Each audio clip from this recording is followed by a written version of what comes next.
Vihko auki.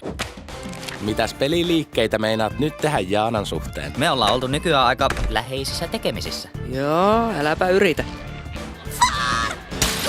Mitä meinaat tehdä sille kansiolle? Kalle Kankaanpää rehtorin kansliaan. Ei olisi siitä Kallesta uskonut, että sortuu päihteisiin.